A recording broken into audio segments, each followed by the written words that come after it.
Está entrando no ar. Debate 93.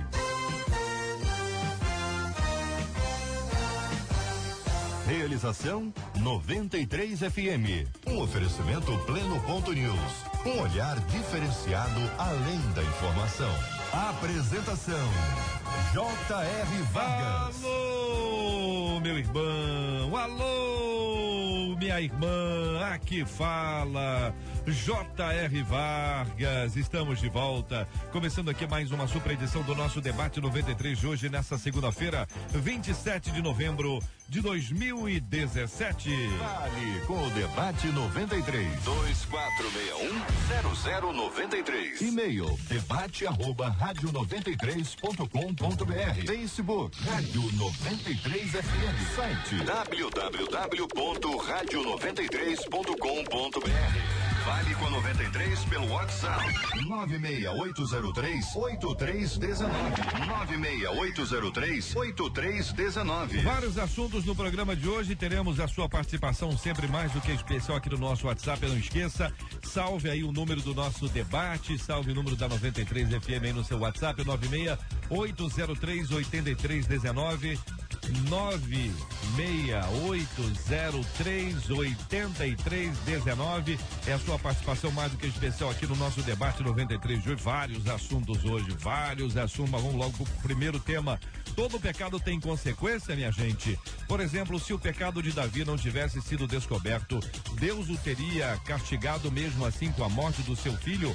É possível que Deus alivie a consciência de um pecado cometido, confessado e abandonado?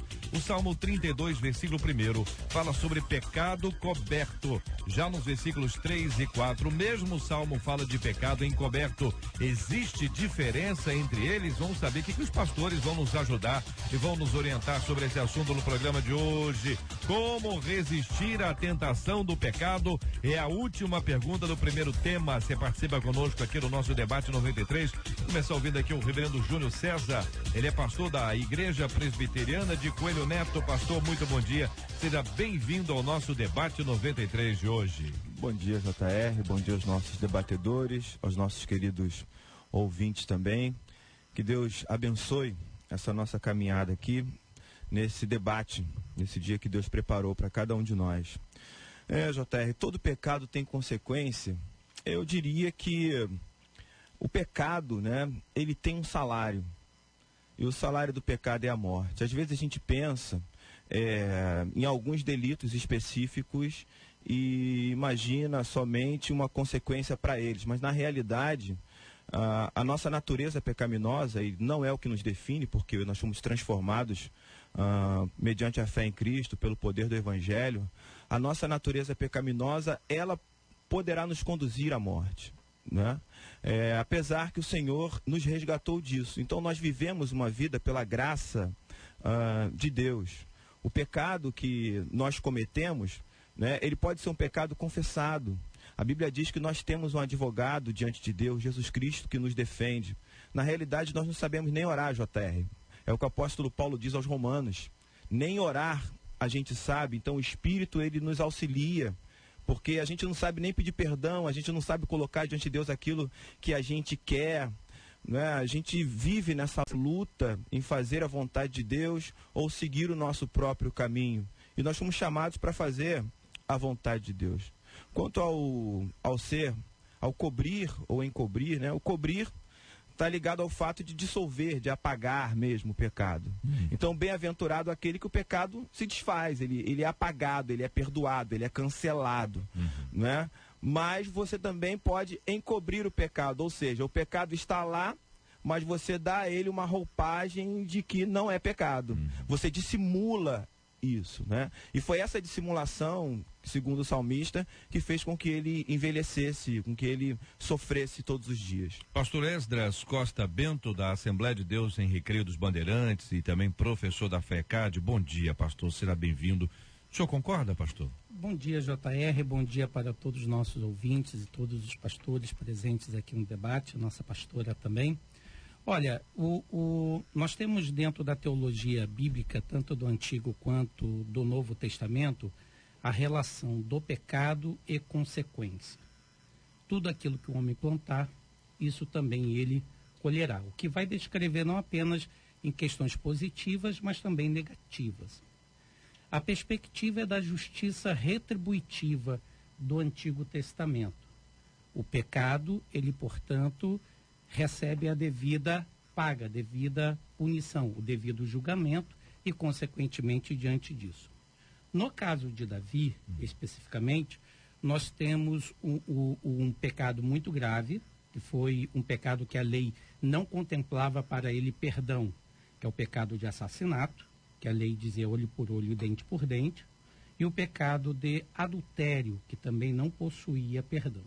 Então, dos pecados que não encontrava na lei qualquer tipo de reparação, levando necessariamente o indivíduo à morte. O que significa que o pecado de Davi também foi o pecado de orgulho, da híbris, pelo fato de ele se colocar ele mesmo como lei. E ele colocando a si próprio como lei, como ele era o chefe maior da nação, no entanto, ele também se colocou para além da lei do próprio Deus e se encontrou dentro de um embaraço, porque afinal de contas não haveria perdão para o seu pecado. E o Salmo de número 32, ele deve ser lido também com o Salmo de número 51, que tratam das mesmas perspectivas. E o Salmo 51 nós temos o próprio salmista fazendo a sua confissão de pecados, mostrando para Deus que não há perdão para o delito que ele cometeu e que, portanto, ele necessita ser perdoado. E ali a gente encontra aquilo que no Novo Testamento nós vamos chamar de graça, resed divina, misericórdia. Então, o próprio salmista Davi alcançou, dentro de um contexto que não existia mediação para o seu pecado, o perdão da parte de Deus. Então, tão sério quanto é o pecado, também magnífico foi também a graça que se manifestou diante daquela situação. Mas a questão que o pastor falou do pecado encoberto de Davi, Davi no Salmo 32 ficou pelo menos cerca de 1 ano com esse pecado encoberto. Esse pecado encoberto inicialmente da grande população de Israel, mas um dos seus generais sabia, a mulher atual de Davi, naquela ocasião, Batseba, também sabia, como também algumas pessoas do palácio também sabiam. Mas, de alguma forma geral, estava oculto. Mas, até o período da ocultação do pecado de Davi, a grande dor de Davi e a grande punição de Deus em relação a Davi foi, inicialmente, a dor da culpa. A dor da culpa é para a consciência aquilo que a dor é para o corpo. Quando o corpo de alguém está dolorido ou com algum tipo de dor, a pessoa sabe que alguma coisa não vai bem. A nossa consciência igualmente. Quando ela nos culpa, é porque algo não vai bem. Davi passa esse período, cerca de 1 ano, convivendo com essa dor, essa consciência pesada, que para um homem piedoso como ele, essa era uma grande punição. Segundo, a punição da morte do filho de Davi, com Batseba, que foi produto do adultério, nós temos que entender também uma questão peculiar, que ali se trata do Manzer, que dentro da perspectiva hebraica, o Manzer é um filho bastardo. É um filho que é, por exemplo, que não se conhece o pai, ou ele é filho de uma prostituta, ou de alguém, portanto, ou fruto de um adultério. E nesse caso, segundo o livro de Números, no capítulo 5, do versículo 11 ao 31, o Manzer não poderia viver. Então, naquele exato momento, o pecado de Davi teve uma grande consequência sobre a vida dele, inicialmente pela morte do seu filho amado, porque era um Manzer e o texto diz que Deus não deixa ele viver, e no segundo momento pela dor da culpa. Agora, a questão que se segue depois na família de Davi, do desarranjo que ocorreu dentro da família, é uma questão que eu acho que vale a pena debater se é fruto do pecado de Davi ou não, porque Deus já havia o perdoado. Pastora Daniele Queiroz, da Igreja Batista Vale de Bênção, bom dia, bem-vinda, a nossa menina da mesa de hoje. Que pensa a irmã sobre esse assunto? Bom dia, JR, bom dia, pastores, deputada Harold e todos os nossos ouvintes. Eu penso que, como o nosso querido pastor aqui já bem pontuou, o pecado ele tem consequências, né? Nossos pastores aqui já pontuaram. Ele tem consequências que serão sim proporcionais ao pecado que se é cometido, porque a gente tem a ideia do pecado, da transgressão e da iniquidade. Então, a gente colocar tudo num pacote, né, é muito errado. Na verdade, dependendo do que se comete, consequências diferenciadas virão. Agora, é fundamental a gente lembrar que o perdão de Deus, ele é instantâneo mediante um arrependimento genuíno. Um arrependimento genuíno é marcado por mudança de comportamento, por restituição do dano e por não se voltar mais a praticar o erro cometido. E quando esse arrependimento é genuíno, o perdão de Deus vem de forma imediata, mas o perdão de Deus não anula as consequências e talvez não alivie as consequências também. No caso de Davi, nós vemos que o profeta Natan, ele vai ser claro quando entrega a mensagem de Deus. Por causa disso, você vai ter consequências na sua parentela. Então, ele foi perdoado no que diz respeito à comunhão dele com Deus, da remoção da culpa, de ter restituído a paz, a alegria da salvação e a vida eterna. Mas nós vemos que a consequência realmente perdurou. Pastor Edmar Guimarães, é pastor da Igreja Batista de Ingá. Pastor, bom dia, seja bem-vindo à nossa mesa aqui do Debate 93. Que pensa o senhor sobre esse assunto?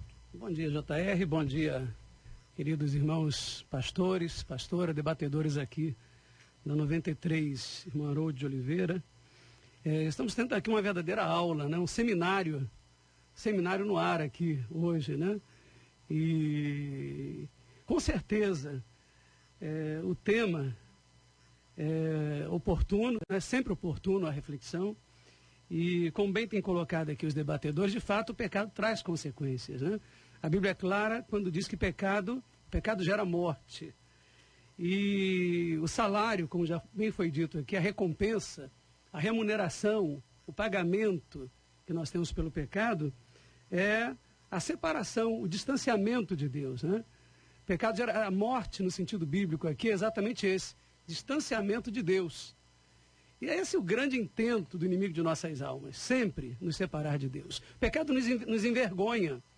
O pastor Esdras colocou aqui muito bem, Davi, ele ficou completamente arrasado, porque ele era um homem que temia Deus, era um homem que amava Deus, era um homem que tinha um relacionamento com Deus, era um homem que tinha uma vida com Deus, um homem que tinha experiências com Deus, vitórias com Deus. E aquela situação na sua vida foi uma derrota para ele, né? O caos se estabeleceu na vida de Davi. E como a pastora bem colocou também, isso que foi levantado aqui hoje foi apenas uma fatura, um boleto, uma das consequências. Na verdade, muitas outras faturas vieram, né? Nós tivemos situações, problemas envolvendo seus filhos, né? Nós temos um de seus filhos que comete incesto com a própria irmã, um meio-irmão, né? Ali, filhos de Davi, mas de esposas diferentes. Temos depois um assassinato em família.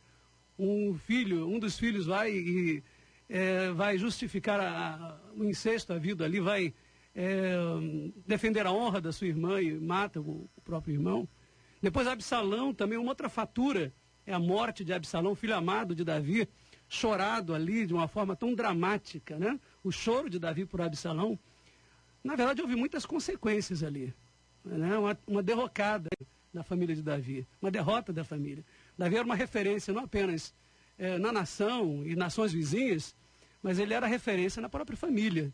E ali nós vemos esse símbolo, essa referência na família caindo. E as consequências vieram depois, né?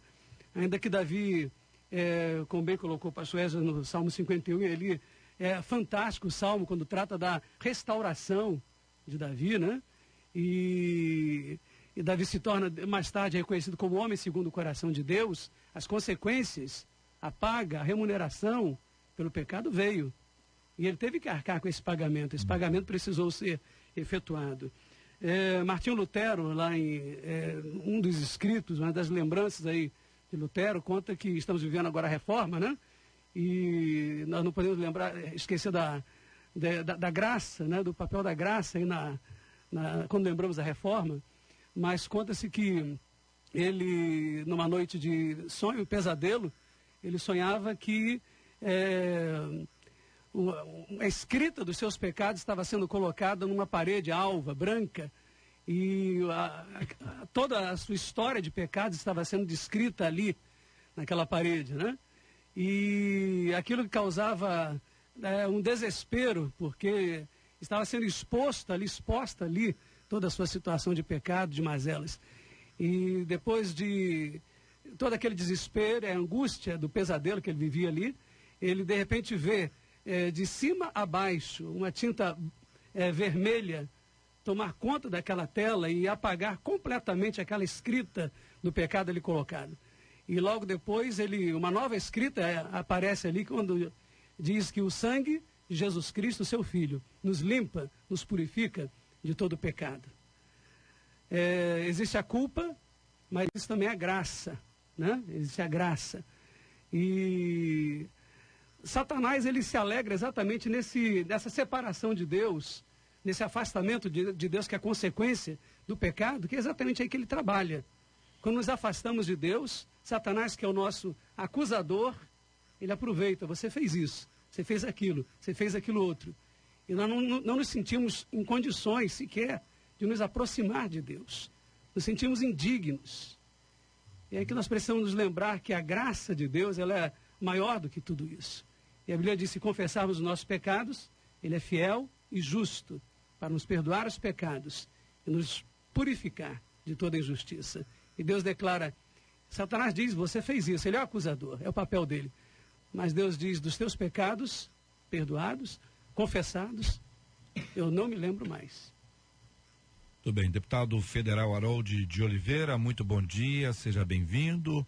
Bom dia, pensa o senhor sobre esse assunto. Queridos ouvintes, debatedores.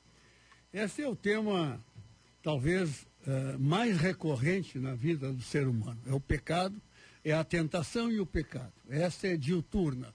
É de dia e de noite nós somos tentados. E caímos em pecados. Nós somos pecadores. Agora, quanto às consequências do pecado, nós já ouvimos os pastores todos fundamentadamente fazerem as suas exposições. O que eu gostaria de falar apenas é que como é que a gente se livra da tentação. Essa é a questão que também se coloca, né? Porque a tentação está presente em todos os nossos movimentos. Eu diria que a tentação só tem uma forma da gente sair da tentação, da gente resistir à tentação. É se revestindo do Espírito Santo. É tendo comunhão com Deus para que a gente garanta esse revestimento. E sabendo sempre que ficam falhas, ficam espaços, que ficam brechas. E que nessas brechas nós somos vulneráveis ao pecado. Tudo bem, entramos então nessa outra parte. Quero agradecer aqui a palavra de cada um, bastante esclarecedoras as palavras, com tempo suficiente para a exposição de cada um, aprendizado do nosso ouvinte. O objetivo é realmente buscar o esclarecimento e cada um vai complementando o outro no seu ponto de vista, na sua análise, sobre o texto, sobre os textos, sobre o assunto, ampliando os assuntos com carinho, com respeito pelos nossos ouvintes, alguns deles nos escrevendo aqui pelo WhatsApp, falando da sua própria luta, das suas dificuldades. É o caso de um deles aqui, para exemplificar: estou passando na pele tudo isso que Davi passou, infelizmente eu errei, está sendo duro demais, estou sem força nenhuma para reagir. É muito duro ouvir isso, porque esse é o retrato do pecado, da consequência dele, do peso dele. Só quero lembrar o ouvinte que o objetivo do pecado é afastar o homem de Deus. Esse é o objetivo. Então, quando existe pecado, o objetivo é afastar o homem de Deus. Quando o homem é afastado de Deus, aí você tem coisas interessantes que podem acontecer. E uma delas não acontece. Você não fica sem alguma coisa louca que pode acontecer na sua vida, como aquele texto da casa varrida, preparada, mas que volta lá os demônios com mais 7 e faz um terror incrível na vida de um indivíduo. Ou seja, as tentações, os problemas vão ser ampliados à medida que você não se reconciliar com o Senhor. Ainda que seja que você se sinta indigno hoje, você não está nos ouvindo à toa. Esse assunto não entrou na nossa pauta hoje, com você ouvindo a gente, à toa. Esse é mais uma evidência da graça de Deus sobre a sua vida para que você consiga compreender o que significa a Bíblia e com fé em Deus e com base na palavra do Senhor, você tem uma atitude buscando a reconciliação. Veja, existem pessoas que podem dar soluções rápidas para problemas bem profundos e prolongados. Raramente dá certo.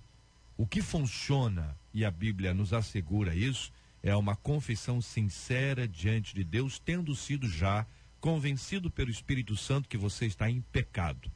Quem nos convence é o Espírito Santo. E se ele nos convence, é para nos levar ao arrependimento, à mudança de vida e, consequentemente, ao perdão. Então, essas coisas não acontecem desconectadas. O Espírito Santo de Deus trouxe você hoje para você ouvir, permitiu que o tema fosse hoje, para que você se reconciliasse com Deus. Não é para você ouvir mais uma vez um assunto de pecado e falar, realmente, é muito difícil. Difícil é para você, para nós, mas para Deus, para Ele não há impossíveis e hoje é o dia da reconciliação. Como resistir à tentação do pecado? JR, eu queria primeiro parabenizar o pastor pela bela reflexão, pastor Esdras, no Salmo 32, no Salmo 51, né? Muito boa reflexão. Eu fico preocupado, JR, quando a gente pensa em relação ao pecado, consequência, pensa só na palavra castigo. No mesmo texto que fala sobre castigo, ele fala sobre disciplina. Provavelmente ali nós temos um paralelismo, ou seja, disciplinar quem ama e castigar significa a mesma coisa. Então, há um contexto para isso. A Deus, quando ele castiga ou disciplina, digamos assim, num contexto mais amplo, ele quer ensinar. Ele quer trazer a pessoa à luz, né? Ele usa métodos para isso, né? Como resistir ao pecado, né? A gente tem que ter estratégia para isso, né? Primeiro, porque nós temos a natureza pecaminosa, né? A estratégia diz o seguinte: nós temos que ter consciência das nossas fraquezas. Quando a gente se coloca como forte, significa dizer que a derrocada está perto. Quanto mais você reconhece sua fraqueza, mais próximo de Deus você está, porque Deus, ele acolhe os humildes. Deus dá graça aos humildes, não aos soberbos. Segundo ponto que a Bíblia nos apresenta é que você precisa entender que de pecado você foge, você não resiste.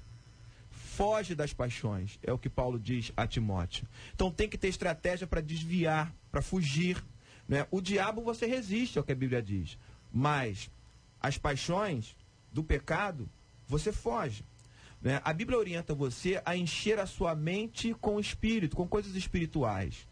Tudo aquilo que é bom, que é puro, que é verdadeiro, se algum louvor há, se alguma virtude existe, seja isso que ocupe o vosso pensamento, diz Paulo aos Filipenses. Jesus nos ensina a aplicar o Evangelho à vida. Você não pode ler um texto como o Sermão da Montanha e simplesmente ficar tratando aquilo ali como coisas impossíveis de serem seguidas. Jesus quer que você aplique isso à vida. O Evangelho é para ser vivido. Ele não é apenas para ser pregado, proclamado. Nós temos que fazer isso com a nossa vida, né? Então é fundamental que a gente dê esses passos. E eu resumo esses passos numa palavra: estar em Deus. E você faz isso diariamente. Se você estiver em Deus, se você substituir o prazer que o pecado te traz, e ele traz prazer, pelo prazer de estar na lei do Senhor dia e noite, meditando, refletindo no Senhor, você vai conseguir resistir ao pecado. Uma outra forma de se vencer as tentações é tendo um autoconhecimento das suas fraquezas. Porque o pecado, ele é uma espécie de filho da nossa cobiça, da nossa própria concupiscência. Então, quando uma pessoa se conhece na sua carne, ela terá maior facilidade em fazer o que o pastor acabou de dizer, que é fugir do pecado.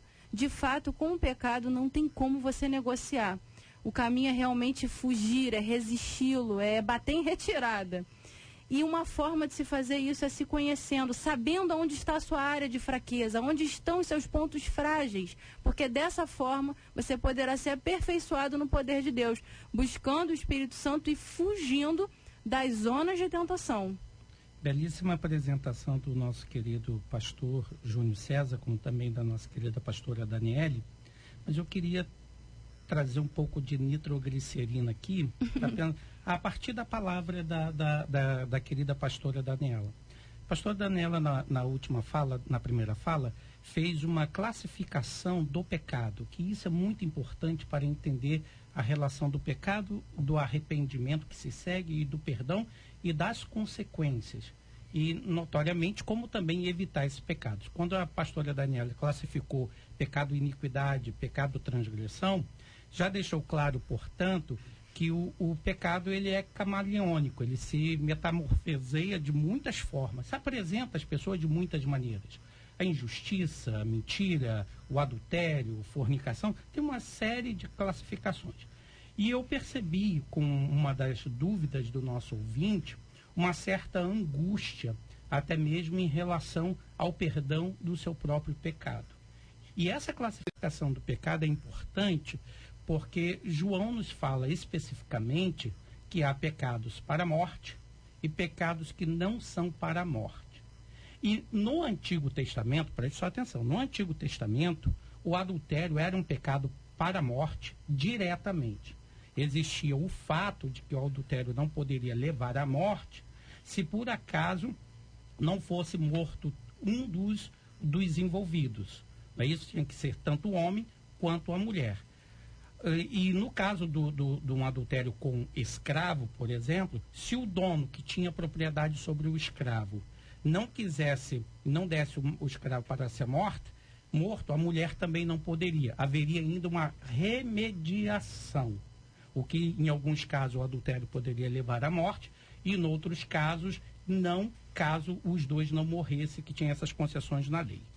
Quando se fala, portanto, dentro do conceito do Novo Testamento, o Novo Testamento só coloca 2 tipos de pecados que não têm perdão.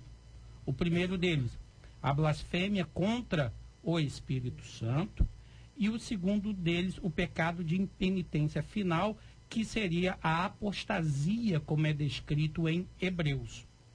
O restante, adultério, fornicação, mentira, roubo, injustiça, embora o indivíduo possa sofrer e sofra as consequências desse pecado, Deus perdoa todos esses pecados. Ok.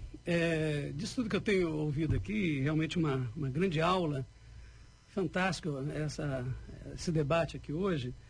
Eu lembro de um pensamento que me ajudou muito na minha adolescência, nos conflitos da adolescência, início da juventude, quando uma das professoras, uma das líderes dos adolescentes da minha igreja dizia: você não pode impedir que um pássaro pouse na sua cabeça, mas você pode impedir que ele faça ninho. Né? As tentações, elas vêm, o pecado, né? O apóstolo Paulo dizia que o bem que eu desejo fazer, esse não faço, mas o mal que não desejo, esse está sempre diante de mim. Então, dioturnamente, como o irmão Haroldo de Oliveira mencionou, disse aqui, nós somos tentados, somos expostos ao pecado, né? Mas a questão é como resistir à tentação e ao pecado. E o texto aqui mencionado de Filipenses 4:8, ele já nos dá ali um caminho, né? Ele diz: tudo que é verdadeiro, se é verdadeiro, tem lugar na minha mente. Nós temos um compromisso com a verdade, né? Nós somos, na verdade, seguidores da verdade. Jesus disse: eu sou a verdade, né? E tudo que é honesto também. Nós vemos um tempo de desonestidade. Diuturnamente nós somos bombardeados com informações na mídia sobre desonestidade. Em todas as esferas, onde você pode imaginar, nós vamos encontrar notícia na televisão hoje sobre desonestidade, corrupção. Isso contamina, porque nós estamos expostos todos os dias, e as pessoas mais simples dizem: se eles fazem, eu também posso fazer. Por que não? Se eles fazem, se ministros da Suprema Corte e outros líderes tão importantes do país fazem isso, então eu também estou autorizado a fazer, né? Isso é complicado, mas a Bíblia diz que tudo que é verdadeiro, nós temos um compromisso com a verdade. Tudo que é puro, tudo que é amável, tudo que é de boa fama, aqui diz: se há alguma virtude, se há algum louvor, nisso pensai. E Salmo 119, verso 9, ele é mais enfático nisso, sobre como resistir à tentação do pecado. Ele diz: como purificará o moço o seu caminho? observando conforme a sua palavra. Esse é o caminho. Diz também o Salmo 119, verso 11, uma outra maneira de resistir à tentação. Escondi a tua palavra no meu coração para eu não pecar contra ti. Efésios 6:10, eu arremato aqui, por conta do nosso tempo, ele é também maravilhoso nisso, porque se queremos resistir à tentação, primeiramente o nosso alimento, onde buscamos força, energia, é a palavra, né? Ele vem aqui, o apóstolo Paulo diz, fortalecei-vos no Senhor e no seu forte poder. Eu creio que o caminho está pavimentado aí. Olha, vários ouvintes agradecendo as palavras, orientações e os ensinamentos traçados hoje aqui numa cadência diferente, num ritmo diferente, até para que haja maior a absorção por parte dos nossos queridos ouvintes. Dentro dessa linha, uma das coisas mais complexas que nós temos e precisamos ter muito cuidado com ela, há alguns anos era para os homens essa palavra, olha, homens, cuidado com a pornografia. Desde que eu estou aqui, a gente tem discutido diversos assuntos e a gente observa uma tendência muito grande também das mulheres, infelizmente, estarem envolvidas com a pornografia. Esse é um assunto tão grave, gente, que a Flórida está prestes a declarar a pornografia como um problema de saúde pública. O estado de Utah fez o mesmo no mês de abril. Na ocasião, o governador Gary R. Herbert declarou: a pornografia é uma crise de saúde pública. Trata-se de um problema descontrolado que cresce em secreto e silenciosamente. A nova lei abrirá as portas para discussão e jogará luz sobre os problemas, sobre os perigos reais. O governador classificou o hábito de se assistir material pornográfico como uma epidemia. Perguntamos, você conhece alguém que luta contra o vício da pornografia? A pergunta que segue a esta é: como vencer essa batalha? Na nossa reflexão aqui, a gente continua no mesmo assunto, ampliando agora com um exemplo, né? Concretizando aqui. Pecado, ele pode ser encoberto, porque em geral a pessoa que consome pornografia consome secretamente, pelo menos é o que ele acha que está, a pessoa acha que está agindo secretamente, e aquilo acaba sendo uma coisa muito íntima entre a pessoa e ela não sabe mais quem. Enfim, é um problema que acaba sendo absorvido e as pessoas começam a se envolver, chegando a ponto de vício. Nós já tratamos aqui de vários casais cujo relacionamento foi destruído por conta da pornografia. É o marido que assiste, a esposa que assiste, ou então os dois têm um vício e querem assistir juntos. Então isso tudo está desse bolo aqui que a gente precisa abrir, partir, trazer à tona aqui a luz para os nossos ouvintes, a maneira como cada um deve enfrentar a pornografia, como volto a dizer, há alguns anos era uma coisa masculina, secreta, reservada à revista, a material impresso. Quando a internet veio e trouxe isso, ampliou isso, homens e mulheres tiveram igual acesso. Infelizmente, o problema está nos dois lados. Que pensam os nossos debatedores sobre esse assunto? JR, eu entendo, né, sem querer desmerecer a questão da pornografia, porque eu acho que realmente é um vício e problemático. Mas a pornografia é apenas um desdobramento de uma questão interior. Ou seja, eu vou para o que Jesus diz: não é o que vem de fora que contamina o homem, mas o que vem de dentro. Então a pessoa que se envolve com pornografia ou com qualquer outro tipo de vício, ela está evidenciando que alguma coisa lá dentro não está no lugar, né? E eu não estou falando aí psicologicamente, psicicamente, eu vou exatamente para o coração humano, que é corrupto, né? E que você pode tratar do desdobramento que é a pornografia, mas se você não tratar do coração, desse coração corrupto, o foco vai ser desviado para outro lugar, para outro vício, para outro problema, né? Nós vivemos um momento em que o hedonismo está em alta. Há uma busca do prazer, da satisfação pessoal, e as pessoas estão fazendo isso até mesmo usando umas às outras, como se fossem coisas, objetos. A lascívia tá aí, né? Nós temos um mercado que descobriu isso e que ele incentiva isso, ele estimula essa busca. Então, assim, eu volto a dizer, a questão é você estar em Deus, é você substituir qualquer tipo de prazer vazio pelo prazer de estar em Deus, estar na presença de Deus, na sua palavra, convivendo com Jesus diariamente. Eu acho que essa é a questão. Uma ouvinte dizendo, JR, eu fui viciada em pornografia, confessei ao meu esposo, orei, me policiei, muitas vezes eu corri e eu venci para a glória de Deus. Fui viciada por mais de 20 anos. Hoje eu sou livre, conta aqui a nossa ouvinte. Vejam que é exatamente dentro daquilo que eu acabei de mencionar. Eu acredito que o poder do Espírito Santo pode libertar qualquer pessoa de qualquer pecado. Mas eu também não sou contrária a, em casos extremos, a pessoa recorrer a uma ajuda terapêutica. Eu já tive a oportunidade de participar de aconselhamentos assim, onde eu falei, olha, o seu caso, meu Deus, você já orou, já jejuou, está buscando, procura um terapeuta cristão e vê como é que vai tratar desse vício, porque às vezes as pessoas jogam muito para Deus também, né?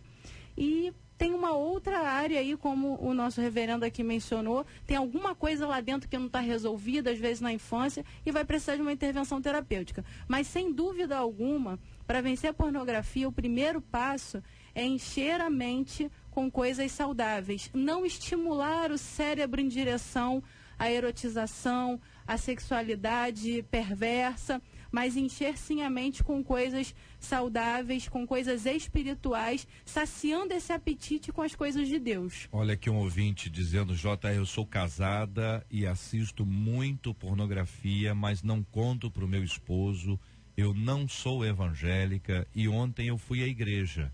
E hoje de manhã, antes do debate, eu saí dos grupos de WhatsApp que me mandavam esses vídeos. E aí, ouvinte querida, deixa eu te dizer uma coisa, você acha que você está ouvindo a gente hoje, por coincidência? Percebe que existe um plano de Deus para resgatar a sua vida? Glória a Deus. Para tirar você desse lugar? Deus está agindo, irmãos. Eu entendo, dando um outro viés de abordagem do mesmo assunto, é que nós vivemos realmente um mundo em transição, um mundo em transformação. E essa transformação justamente está acontecendo devido a esse momento de evolução da tecnologia, da comunicação, da tecnologia do armazenamento de informações, do acesso à informação. Então, aquilo que o JR falou de início, antigamente era uma coisa restrita aos homens, pornografia, etc. A pornografia existia, o apelo à pornografia existia, né? Até o vício existia. Ocorre que, com esse momento em que aquele tempo, que era um tempo de comunicação lenta, de acesso lento à informação, de troca de informações muito lento, linear, foi substituído por um sistema que é exponencial. Quer dizer, você está online o tempo todo, acessando qualquer coisa que você queira, dentro de um espaço que cabe tudo. A verdade é essa, que é o espaço da rede global. Então, isso faz com que se exacerbem ou aumentem, então, esse vício nas pessoas da pornografia, que a pornografia é vinculada, talvez, ao apelo mais radical do ser humano, que é o apelo sexual, né? Que, evidentemente, nós temos que entender dessa forma. O apelo sexual tem dois apelos que são fisiológicos, que são irresistíveis. Um é o sexual e o outro realmente é o fisiológico do alimento e tal, para alimento. E todos os dois estão vinculados à preservação da vida. Um preserva a vida no ciclo, que é a alimentação, e outro preserva a vida da espécie, protestando o futuro. Então, são os dois maiores apelos. Se não houvessem esses apelos, eu costumo dizer, se não houvesse apelo sexual, se não fosse uma coisa que desse prazer, que trouxesse prazer, a humanidade não existiria. Isso numa avaliação radical. Né? Essa que é a situação. Então, aí o que ocorre? Na natureza humana está o pecado, falado aqui. Nós somos pecadores. Aquilo dá prazer. Então, é usado, é como uma droga. Então, vicia. E ao viciar, então, traz todas essas consequências que nós estamos tratando aqui. Olha que outro ouvinte, vários ouvintes, vários ouvintes. JR, eu fui escravo da pornografia por 6 anos. Eu fiz de tudo para sair desse vício. Quando eu estava decidido a parar de buscar a minha libertação, veja, parar de buscar a minha libertação, Deus entrou na minha causa e hoje eu estou livre desse mal. Isso é mais um exemplo de alguém que estava lutando sozinho, perdendo a luta, desestimulado, a ponto de desistir de buscar a libertação, até que Jesus entrou na causa. Veja, é muito melhor começar logo com Jesus na causa, porque é uma libertação real, verdadeira. Nós vamos orar por esse assunto já também. Agora, uma orientação principalmente aos pais. Nós temos o problema principal de pessoas que já estão no vício, estão viciadas, precisando de ajuda e de libertação, mas também os pais precisam agir de modo preventivo em relação aos seus filhos e aqueles que estão sob sua responsabilidades e cuidados, para que a pornografia não faça mais vítimas. Porque, como o nobre deputado já apresentou, existe sim uma perspectiva até mesmo humana, que é a questão da alimentação, do desejo sexual e de como, portanto, a pornografia estimula. Só que esse estímulo pornográfico, ele também está na mão de uma grande indústria que gera muito dinheiro para quem trabalha na indústria do sexo, sem se preocupar com aquele que está lá na outra ponta, que é o que consome, que se vicia, perde a família, perde emprego, porque é isso que vai fazer o vício. O vício vai fazer com que a pessoa deixe de cuidar das coisas fundamentais e primárias para cuidar apenas daquele vício. Então, os pais, educadores, responsáveis, têm que saber como proteger a sua família, como proteger os seus filhos. Isto é, tenha como controlar o acesso das crianças que já estão hoje cada vez mais de modo precoce, tendo acesso a tablet, a smartphone, a computador ligado à internet. Tem crianças que têm Facebook, tem WhatsApp, tem outros meios de comunicação dentro das redes sociais e que eles próprios, às vezes, usam senhas que nem os seus próprios pais sabem e não consegue, de alguma maneira, acompanhar o que as suas crianças estão vendo, o que elas estão ouvindo, o que estão acompanhando. Então, em primeiro lugar, para que os pais também protejam os seus filhos, cuidem dos seus filhos, para que eles não se tornem também depois um consumidor de pornografia. Nessa linha, pastor, o ouvinte dizendo: minha filha tem apenas 10 anos, já peguei a minha filha vendo isso, pornografia, eu não sei mais o que fazer, já tirei até o celular dela, conta um ouvinte. Outro ouvinte contando da sua dificuldade também na mesma faixa etária, ou seja, não apenas são as mulheres também entrando, mas as crianças entrando nesse mundo. O acesso hoje é facilitado. Existem pais que não sabem mexer no celular, então eles não sabem mexer. Os meninos dão banho, nasceram nesse meio já são totalmente digitais, pais são analógicos, os meninos são online, pais são todos offline, não sabem nada do negócio, e aí você tem realmente uma dificuldade. Veja, e ainda que você tenha controle sobre o celular, você não controla a mente. É preciso estar muito pertinho para poder conversar, para poder interagir, para poder instruir, para poder acompanhar, para poder até disciplinar. A correção, nesse caso, ela é fundamental, claro, com sabedoria, pelo amor de Deus. Veja que a pornografia é a distorção do ensinamento bíblico, o ensinamento de Deus a respeito do sexo.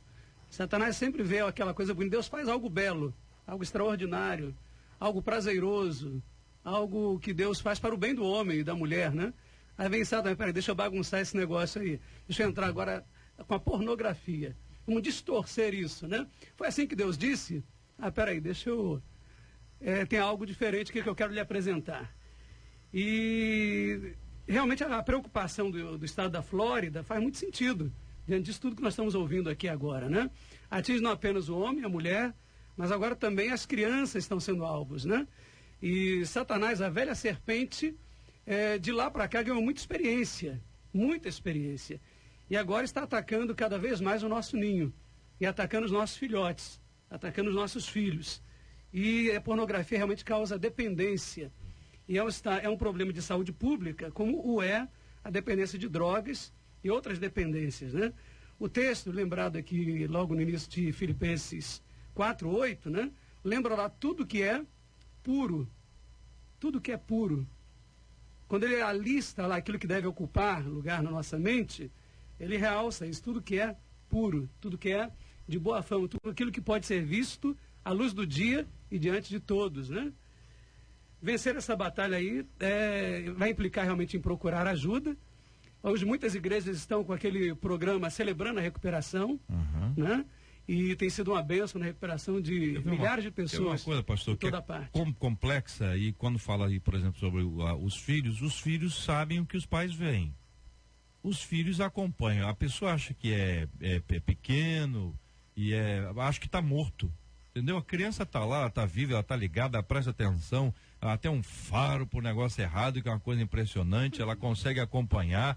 E uma coisa é interessante, o fruto não cai longe da árvore, não.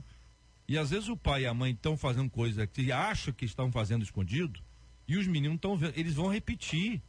Então, pai e mãe, tá ouvindo a gente agora aí, cuidado com aquilo que você vê, cuidado com aquilo que você assiste, com aquilo que você fala, maneira como você olha. Às vezes o pai tá na rua, tá acompanhado da sua filha, do seu filho, passa uma mulher do lado, o cara tá olhando. Ele acha que a criança não tá olhando. Acha o que? Criança o que é? Boneco ou é anjo? Então, cuidado com isso. Uma outra coisa importante é não subestime a maldade. O pecado, ele não preserva a idade. A gente diz, não, vão preservar aquela criança, vão conversar sobre esse assunto com ela, não. Tem pais que acham que se vão tratar o assunto da sexualidade com seus filhos, vão estar dando ideia. Com essa história do camarada que chegou pro filho e falou, filho com 15 anos, filho, quero conversar com você sobre sexo. Aí o filho falou assim, pois não, papai, quais são suas dúvidas? Entendeu? Porque chegou tarde demais, já está dando aula sobre o assunto. Então abra o seu olho. JR, eu queria lembrar uma coisa. Você fez uma leitura no caso de um ouvinte, da menina de 10 anos que estava se envolvendo com pornografia através do celular, e fica um alerta pra gente, né? Eu sou de uma época em que, por exemplo, se você quisesse falar com seu filho, saber se ele estava na escola, você ligava para a escola, você não tinha celular para dar ele, e as coisas funcionavam, né? É interessante que a gente hoje usa a desculpa de que não, vamos dar um celular para a criança porque a gente precisa saber onde ela está, ou precisa saber que ela não está correndo perigo com ninguém. Mas quando você coloca o celular na mão dela, você coloca milhões de pessoas em contato com ela. Você permite que ela tenha acesso a redes sociais, e às vezes a pedofilia pode entrar aí. Então você está preocupado, sei lá, com uma ou duas pessoas fisicamente presentes na vida do seu filho e está colocando milhares de pessoas em contato com ela virtualmente, né? Eu acho que isso tem que ser repensado. Talvez a gente precise falar sobre isso. Não tem necessidade de filho levar celular para a escola. Não tem necessidade de uma criança que poderia estar brincando perto de você, com alguém que você confia. Não tem necessidade dela estar ali com celular, em rede social. Não há necessidade para isso. Quando a gente faz isso, é mais uma coisa que pode estimular essa criança a fazer coisas erradas. Eu acho que, e o que é pior, né? A gente faz isso porque é um problema mal resolvido dentro da gente, não tem nada a ver com a criança, né? A gente tem questões que não são resolvidas, a gente tem culpa de estar trabalhando demais, de não ser tão presente na vida dos filhos, e a gente vai fazendo compensações que na realidade não fazem parte do universo da criança, né? A gente cria um universo para ela, que é um universo mais ligado ao mundo adulto, né? E vai toda a sujeirada que existe no mundo adulto também para as mãos dessa criança. É uma coisa que nós temos que pensar. É muito complexo e eu quero lembrá-los de uma coisa muito importante e essa palavra aqui, ela vai ilustra muito a realidade que a gente vive hoje. Um ouvinte nosso dizendo: JR, eu fui atriz pornô. Tá acompanhando a gente agora. Usava muita pornografia, inclusive para me inspirar. Hoje eu sou totalmente liberta, sou recém-convertida para a glória de Deus. Perguntamos a ela como foi seu processo de libertação. Ela disse: foi tão rápido que nem acreditei. Mesmo sendo do mundo, pedi ajuda a Deus, pois eu queria mudar e ter família. E ela diz: hoje o meu esposo, ele me abandonou, e quando eu tenho maus pensamentos, eu leio a Bíblia. Agora, eu não tive coragem de falar disso na igreja. E eu vou consultar aqui um dos irmãos aqui. Há necessidade dela falar isso na igreja? Sim, necessidade. Se ela quiser procurar a liderança, que fale. Mas há necessidade dela chegar e falar isso para alguém? Sim ou não? É rapidinho. Não. Ok, então, ouvinte, você está ouvindo aqui, quer dizer, se você sentir necessidade, ok, procure a liderança espiritual, converse com uma pessoa só, não abra isso para muita gente, porque não interessa, não é só o seu caso, não. Não é só o seu caso, tem gente que fala demais, mas fundamentalmente ela nos conta que ela, veja, ela não era apenas consumidora, ela era parte dessa indústria. E Jesus a alcançou. Então, ouvinte, a leitura é simples. Se Jesus alcança quem está dentro da indústria, ele também alcança quem consome. Jesus alcança todos nós. E a liberdade é uma proposta que está aqui diante de nós hoje. A pergunta é: você tem aí, você estava preso, recebe um alvará de soltura, você pode ir embora para casa. Vai ficar preso? Você está no cativeiro, passando um aperto violento, chove dentro da cela, faz frio, faz calor, é uma coisa horrorosa, a porta se abre, alguém diz: pode sair, você está livre. Você vai querer ficar preso ainda? Ninguém, né? Não cabe na nossa mente. A mesma coisa pode se aplicar em relação ao pecado e vai ser alvo da nossa oração em alguns minutos aqui no nosso Debate 93 de hoje. Este é o Debate 93, com J.R. Vargas, na 93 FM. Muito obrigado aqui aos nossos ilustres debatedores. Reverendo Júnior, obrigado, um abraço, irmão. Obrigado, JR, um abraço a todos os nossos ouvintes, aos irmãos da Igreja Presbiteriana de Coelho Neto também. Pastora Daniele, obrigado, um abraço. Obrigada, JR, e um beijo grande aí pro pessoal da Assembleia de Deus, Ministério Ebenezer, em bom sucesso. Estive lá esse fim de semana, e pro povo da minha igreja, Vale de Bênção. Maravilha. Pastor Esdras, obrigado, um abraço, irmão. Muito obrigado, JR, um abraço para todos os nossos ouvintes. Muito obrigado, deputado Haroldi. Obrigado, JR, nossos queridos ouvintes, muito obrigado pela audiência de vocês. Muito obrigado, pastor Edmar, um abraço, querido. Obrigado, JR, obrigado 93 pela oportunidade de estar aqui debatendo com esses debatedores fantásticos que eu estou conhecendo aqui hoje. E quero deixar um convite: no próximo sábado, dia 2 de dezembro, né? Primeiro sábado do mês, eu estarei completando 30 anos. Parabéns. De Ministério Pastoral. Chegar de vida. Obrigado. Deus é bom em todo tempo Deus é bom, né? Então a igreja estará reunida para um culto de ação de graças ali em Niterói, Primeira Igreja Batista do Ingá, na rua Doutor Paulo Alves, 125. Vamos ter ali um coro africano, Amor do Senhor. Fui missionário na África por 6 anos. E estarão ali lembrando esse tempo de trabalho na África, né? Coral muito bom. Estará o coro Dedicação também cantando ali, e pregará o pastor Vanderlei Batista Marins. Será uma grande festa de celebração a Deus pela honra do ministério. Maravilha. Semana passada, na sexta-feira mais especificamente, nós discutimos aqui um dos nossos assuntos, foi aquela lei sancionada pelo prefeito de Petrópolis sobre o bonito esteticamente, o servidor bonito esteticamente, né? Conversamos aqui na sexta-feira com o vereador que propôs a lei, o autor da lei foi ele, conversamos aqui, enfim, o entrevistamos, quem acompanhou deve estar na internet, vai estar disponível, enfim, para que você possa acompanhar. Ele já deu mostras ali naquela fala, na entrevista, que os demais vereadores já estavam trabalhando para revogar a lei, e o mesmo será feito pelo prefeito que na sexta-feira mesmo, logo após a nossa entrevista aqui, publicou uma nota dizendo publicamente, o prefeito Bernardo Rossi desculpa com os petropolitanos, em especial com servidores públicos, pela sanção da lei que está sendo revogada pelo Legislativo, que instituiu um concurso de beleza. A lei passou por todas as comissões da Câmara de Vereadores, foi aprovada em plenário, não sendo inconstitucional e não havendo impedimento jurídico para vetá-la. Ao sancionar a lei, o prefeito se ateve apenas ao cunho de incentivo às entidades assistenciais, com a arrecadação do evento revertendo para 3 instituições, como era previsto, com o objetivo principal da iniciativa. Diante da repercussão, a prefeitura entendeu a inadequação da lei e se desculpa com o funcionalismo e com a população. Bom, funcionalismo e população já devem ter se manifestado em relação a esse assunto, na minha opinião, antes tarde do que mais tarde ainda, né? Então, esse é um tema que está aí para conhecimento dos nossos ouvintes, a informação para todos aqueles que nos acompanham na 93 FM.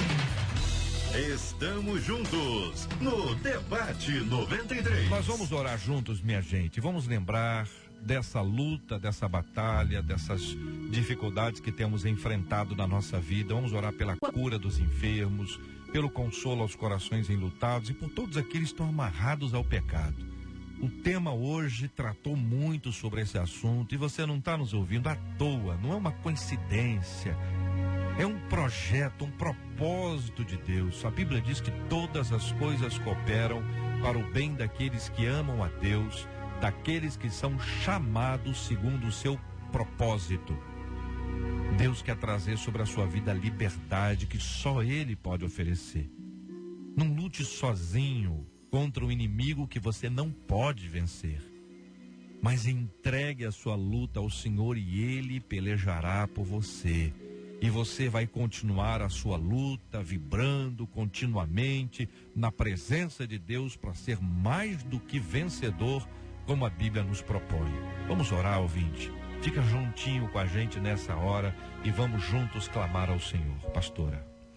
Senhor, nós te apresentamos agora cada ouvinte que esteve hoje ligado neste tema, Senhor. E nós, como igreja, agora nos unimos numa só fé, num só espírito, para que o Senhor venha libertar todos aqueles que estão presos em julgos de pecado.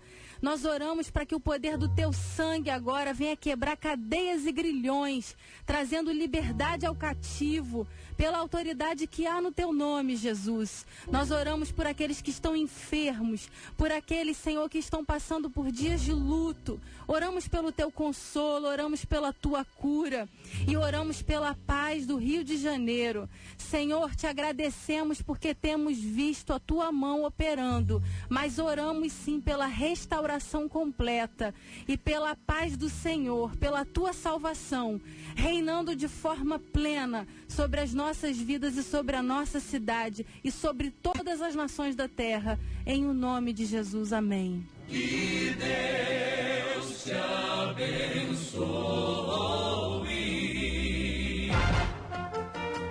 Você acabou de ouvir Debate 93.